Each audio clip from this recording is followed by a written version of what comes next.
What is going on, guys? Welcome back to another video. My name is Andre, and today I have a bunch of valuable information for you guys. So sit back and enjoy this video. We're going to be talking about two insane legendary investors, David Tepper and Michael Burry. Michael Burry, you don't need any intro to, but both of these guys made a substantial amount of money in the 2008 crisis. David Tepper bought a bunch of stocks after the stocks crashed, and Michael Burry actually bet that the stock market would crash. Just a couple of days ago, they updated their Q3 portfolio. So we're going to be taking a look at what they have bought and what they have sold, which I believe is very interesting, and they are similar to my portfolio move. The main piece of information will be given at this time, so skip there before exiting the video because it's going to show you just how dirt cheap some of these stocks that they are buying are, and why I am buying them, and how overvalued some of the other companies are. I took a 10-minute video of David Tepper talking about the market in his portfolio, and I put that into a 3-minute clip that I'm going to show you guys. But before I do, take a look at this. This is David Tepper's $6 billion portfolio. So we can see in the top holdings is Alibaba, 13% of this thing, 13% of his portfolio, and he did sell 4% of the shares. Of course, we've got Amazon, he only sold some shares, and we have PDD, which is Temu. If you take a broad look at his portfolio, we can see that he has a combination of Chinese and American stocks.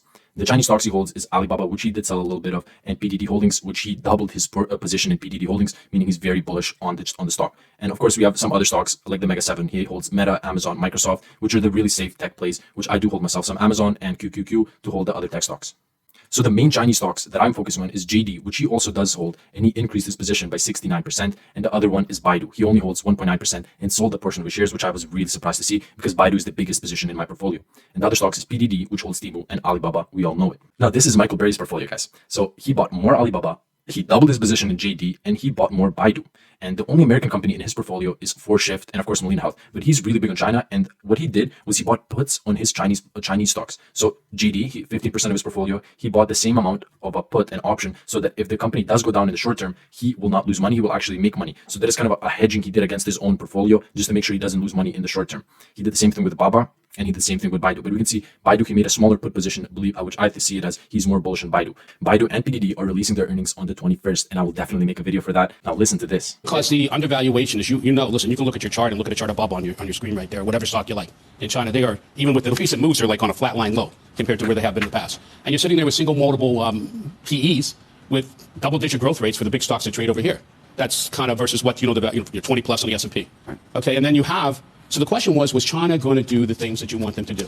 Okay, are they going to do the easing measures that you want them to do? So yeah, they came the other day, and what's his name, Pan Gongcheng, and I apologize because I can't even speak English well. He came out and he was like jovial. It's like, whoa, jovial, saying we're going to cut and we'll give you more. And he said we'll do more and more if needed. Now the Chinese to say we'll do more and more if needed. And last night, we heard that they were going to have some kind of meeting, but they kind of blew away expectations on the physical stimulus. However, the other thing I thought you were going to ask is about tariffs and stuff like that. I do not care. Yeah. This is internal stimulus. In the fiscal stimulus they did last night, they're going to encourage consumption, directly saying it. So they're really doing all the things that people have asked them to do over these years. So what will happen on world markets? So now you want to talk with the United States. Most of your viewers are here in the United States. Europe or Japan. You started on Japan. Okay, so we can go around the world. Obviously, this is incredibly good for very undervalued Chinese equities, okay? Especially when the government's encouraging buybacks, and for you to take risks to buy stock. Take a loan out, buy stock, you can't lose money on your loan. Great deal for me. So you have, so United States. So you have this world, and so I'm trying to figure the United States. So it's not really your first plug to go to invest right now, because you would say China first, Asia second, right? Asia at large second. Okay. So I'm a value guy. I don't love the U.S. markets on a value standpoint, but I sure as heck won't be short. Because I would be nervous as heck about the setup with easy money everywhere, a relatively good economy, and China just massive stimulus coming in. So it would make me nervous not to be somewhat long the U.S. Now, so that's how the setup is. So you can't be short the U.S. You can't be short anything in Asia. Anything in Asia. Nothing. Now, the first thing I want to point out is the tariffs. David Tepper said, quote unquote, I don't care. He doesn't care about the tariffs because the companies he is investing in won't be impacted. For example, Baidu, all the revenue comes from China. So same thing for PDD and same thing for Alibaba. Alibaba might be a little bit because they do sell the products themselves, so they might get hit by the tariffs. But PDD Holdings, guys, is kind of like eBay.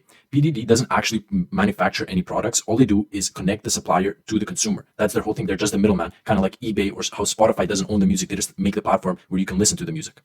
Stimulus. This is the main talk. So China stimulus, they have made a $1.4 trillion US dollar plan for 2024. So they're printing $1.4 trillion. And as David Tepper said, they will do more and more if needed. So they're going to copy what US did in 2019.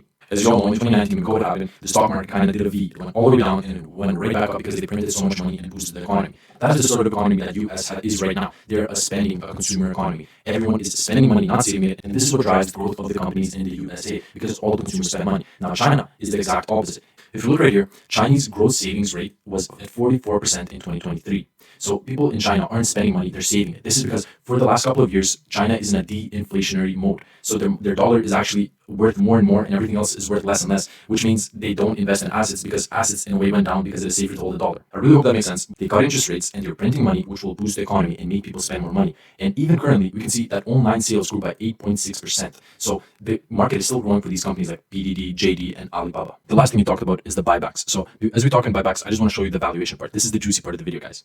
So if you look at this chart right here, these blue lines sticking up is the revenues. So as the revenues of the company grow up, this is Google, so does the stock price. It follows. A quote I love is that in the short term, the market is a voting machine, but in the long term, it is a weighing machine. As long as the underlying business is growing, so will the stock price.